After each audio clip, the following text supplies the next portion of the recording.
Way back in the spring of 1990, 10-year-old me was given a $5 allowance. In search of something to spend my money on, I came upon something fantastic at my local convenience store newsstand. It was then that I started a lifelong obsession with the gold standard of sequential art, the comic book. Now, as an old man, I have decided to open up some old boxes and dig into my comic book collection. I decided it's time for me to review and analyze the illustrations and artists that made me comics crazy.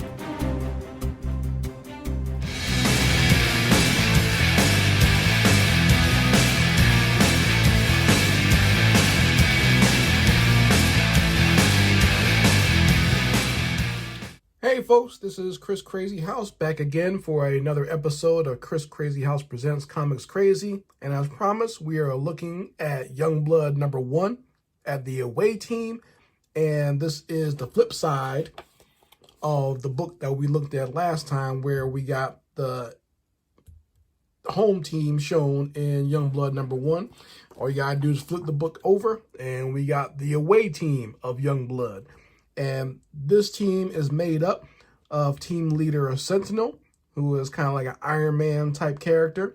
We got Riptide, Psi-Fire, Cougar, Photon, and the big strong guy is Brahma. So this cover actually is done in a lot as far as like a first issue. I think that this cover is actually a lot better than this one. Even though this one, once again, these characters were used to sell this book and to advertise Youngblood, Extreme Studios, and Image Comics. But this team right here, I think, is done a lot better, in my opinion. Like, this is what I would expect from a first issue of a comic book where you're introducing a new team to your readers and your audience. Cover is done a lot better. It's done way better with the composition, where you got the team leader coming right at you on the front and his subordinates, his teammates all around him in, different poses. But you can kind of see that they're a little bit on different planes, But you also get a great sense of what all their powers are. You can tell that's the big strong guy. You can tell Riptide controls water. You see Psi-Fire here, so you can tell he has some sort of like telekinesis, and Photon and, Cougar's kind of running there. So it does a better job as far as showcasing the talents of the characters and, getting you excited as far as what you want to see in a team book. They jump right in to the action as well. So I like this team a lot better, even though, like I said, they weren't the ones advertised and pushed out there as much. And plus, they do a lot more work in this book. So once again, just like the home team, we got a great view of the away team, which is, you get to see all their names. And once again, I said I would love to have this image right here and the home team like in full color as posters. I think that'd be great to have. And if anyone has a link to such a thing and it's something that like that actually exists out there, I'd love to go find it and buy it. So it starts out very simply with, these panels here for the news of what's going on, where we get the dictator of this, this fictional country, and he is invading the borders of another country. So, the first Iraq war, Desert Storm was very big during the early 90s. So anytime someone can fit Saddam Hussein into something, into pop culture, they put him in there. So this is basically their version of Saddam Hussein. I think they call him, his name is Hassan Hussein in this book. It's not very hidden who they're talking about at the time. But they introduce this character here, and they showcase that, he's invaded another country, and they're sending in the Youngblood away team to help out with other allied forces. So that's what we're going to be seeing here. And once again, this is about as boring as this story gets, and you flip right over and it jumps right into the action. And I love this splash page. Now, something you're going to notice here, and this is something I always found peculiar, and I don't know why they decided to do it this way, but the two alien characters on Youngblood are switched in this book. So on the cover, Photon is on the away team and Combat is on the home team. But when you actually get into the book, they're switched. And they said for some reason they're not allowed to be on the same team because they would actually start trying to kill each other. That's what I remember reading back then. But, you know, they were switched here for the inside, the interiors of the book. So great splash page here of, you know, the Youngblood away team kind of jumping into action. And I really like the way that this is done. Like, it's interesting because he actually, he found a way to fit everything in there and fit it in pretty good. Like you would think like this will look, it will look kind of cramped, but it still somewhat works. You know what I mean? The fact that they push Combat in here with his large gun and his armor and everything, and still managed to fit him into this spot. I think it actually looks pretty good. And you got Cougar here and Sentinel kind of flying in. It looks great. And even you got some foot soldiers and helicopters going by. And, you know, this is a great way to do like the sky kind of streaked in the background and smoke coming up. So this is actually a pretty good splash page. I actually enjoy how this was done by Rob Liefeld. And you see the bad guys from Kusain's army shooting at Youngblood. Now, what's interesting is, you know, Kusain has all this modern technology, like sci-fi type technology. So it's not like they're not just fighting some regular old rebel soldiers with AK-47s. They're fighting some high-tech soldiers from these enemy countries. And we flip over here to the next page, and these enemy soldiers of Kusain are catching hell at the hands of Combat and Cougar. So these characters have kind of jumped into the action and immediately they're starting to tear stuff up. And while they're fighting, you know, Combat and Cougar have like a little bit of a, you know, like little funny banter kind of going back and forth. But what I really want to concentrate on is how this action is portrayed here. I think Liefeld actually does a great job at drawing these action sequences, and I wish that he had done more stuff like this with the home team, because I think that was a big letdown for someone young like me buying the book based on the home team, and they basically do nothing in this book other than get beeped and show up and pose, and that's it. So at least here with the away team, you're getting all the action that you want to see. You know, you got panels like this where Cougar's in the foreground, but Sentinel is punching the bad guys in the background. That's great. I like stuff like that. And likewise, you see Combat. You can see how big he is and how strong he is. He's shooting at all these goons and taking them out. And I remember this image very specifically being used in advertisements and trade magazines and everything else of Cougar kind of jumping towards the camera. And you could tell that that's what he's fighting the bad guys in the foreground.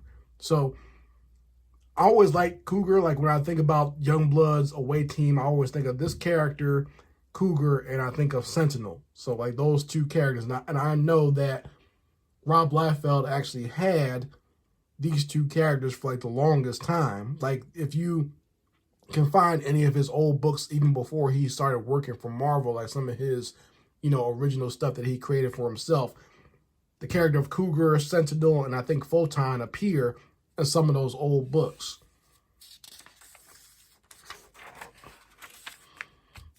So we get some more great shots here as the battle rages on of Combat and Sentinel kind of flying overhead. Now, don't get too caught up in the continuity of Combat's costume, because I know it makes some changes. I'm like a lot of Liefeld's artwork does. Even if you look back on his X-Force stuff, you know, the character of Cable would change arms, like his cybernetic arm would change sides and stuff like that. But the same thing happened here with Combat, where certain images or his helmet would change. I don't know what that was about. I don't know if he just forgot what his character looked like or if he was just in a rush or what, but it's almost become part of the aesthetic of these extreme image comics that came out back then. So we get to the other side, the other part of the team here. You got Riptide, who's able to control the water, and you got Psi-Fire, you know, just kind of floating there in the air, and Brahma putting in some work. He's the big, strong guy of the team, and they're kind of riding on the water as Riptide takes them into the base of the main bad guy of Kusain.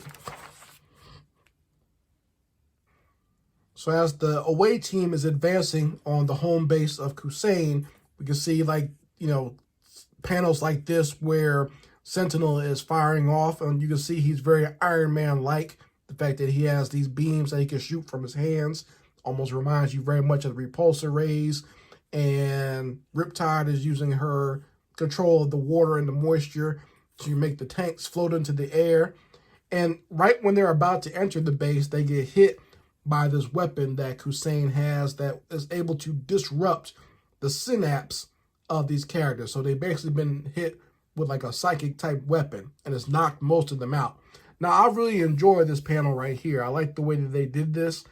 It makes a lot of sense to show like this type of weapon being used on them and kind of have this colored in a different color. And they went for like a magenta and using like the yellow as like a highlight. I really enjoy the coloring of that. Now, all the characters are knocked out except for Psi-Fire. He's the only one that hasn't been knocked out by this. And he actually takes glee in the fact that his comrades have been knocked out and are incapacitated, and he gets to take on Kusain all by himself. So we cut back to Cougar and Combat. They're fighting these giant robots or droids, which are also very popular in early Rob Liefeld comics. And the character of Combat has gotten his helmet knocked off, so you get to see how he really looks without his helmet. And he's decided to run in there and fight this giant droid one-on-one, since all his weapons have been lost as well. And he puts a beating on the droid. And I think this is actually done a lot better than the fight between Die Hard and Strong Arm. Like, this actually flows a little bit better. You know, Die Hard does a very similar punch, but his body is all bent up like in a U shape. This looks and makes a little bit more sense where someone's giving kind of like a double uppercut to their opponent. This looks a lot better.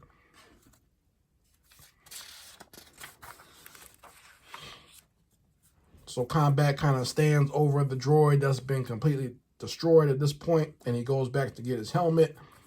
And they go, both Combat and Cougar go to join their comrades who are inside of this base.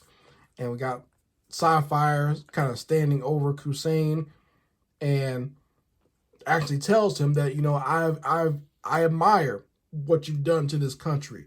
I admire what you've done as a dictator.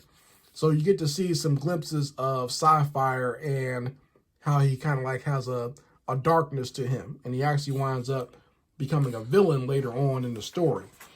But at this point, he's still working with Youngblood, and he has a mission to take care of. So he takes out Kusain all by himself. And once again, the use of these very bright colors in a way to showcase that Psi-Fire is using his powers, where I like the way this is done with like the red and the black.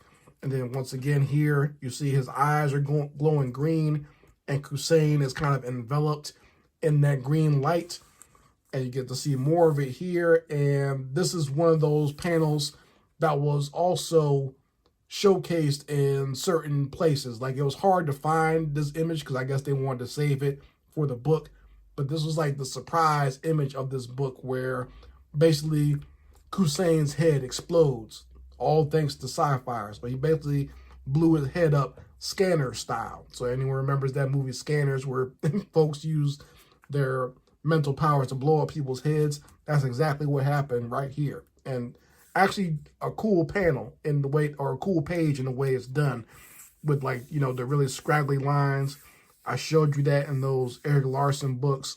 We're starting to see more of that with these Image comics where things are kind of breaking out of the regular panel look. So Psi-Fire is sitting there very, satisfied with himself that he's just blown up somebody's head. And that's when Cougar and Combat come in and they see what's happened. So Combat is actually impressed by this. He thinks it's actually pretty cool that, that Psi-Fire has blown up someone's head. And then Sentinel wakes up and is kind of disturbed by it and is worried that this has happened again. That Psi-Fire has actually killed somebody on a mission, and that wasn't supposed to happen. I actually do enjoy these panels. I like that it's done in kind of a comical way. This is something that you would even see in, a manga or something like that, where it's done in a comical way. But then we get right back to the seriousness and showcase of, basically Sentinel getting his team together, telling them that, you got to get the cleanup crew to come in here and clean up this big mess. And of course, we get right here that Hussein has committed suicide and the media has covered up the story of what really happened to this dictator. So they don't want the world to know that the America's darling, America's super team, Youngblood, went in there and coldly murdered Saddam Hussein or whatever, right? So that is the end of Youngblood's away team mission. And here are those images that I was talking about on the inside covers. This is done in full color though, so you can see them. But I would love to have these in full color as posters. I think those would look very cool on my wall. And you get a glimpse of Battlestone from Brigade up in the corner there. So already Rob was excuse me, planting the seeds for another team book that he was going to put out there. In my opinion, he probably should have concentrated more on the Youngblood stuff and, trying to put out more issues rather than trying to do so many different team books at one time. But when you're young, you make a lot of mistakes. And that's the thing about Rob Liefeld. People forget or seem to forget he was in his early 20s when he did all this stuff. And that's a lot to put on any young, early 20-year-old at this time. The fact that he's running an entire company, hiring people, paying people, and everything else, and trying to put out these creative projects all at one time during the height of the comic book boom. So lots of pressure for him at this time. But once again, I enjoy this side of the book more, this half. I enjoy this way more than the home team, even though the home team is supposed to be the cool kids of the class. They're supposed to be the ones that are on all the advertisements. They were the ones in all the trade magazines. These are the characters that were advertised as Youngblood, but the away team is the one that did all the work and all the hard, dirty work that needed to be done. That's where you get this team right here. So I enjoyed this one a lot more than the other one. So this is my review for Youngblood #1, and I will be back with some more Rob Liefeld in the next episode of Chris Crazy House Presents Comics Crazy. We're going to be looking at X-Force #1 in the next episode, so please stay tuned for that. Anyway, folks, this is Chris Crazy House, and make sure you go ahead and like this video. Go ahead and share it with someone who enjoys these classic comics from the early 90s, and make sure you go ahead and subscribe to this channel so you're here next time when we look at some more comic books from Rob Liefeld, especially X-Force. Anyway, Chris Crazy House signing out. Peace.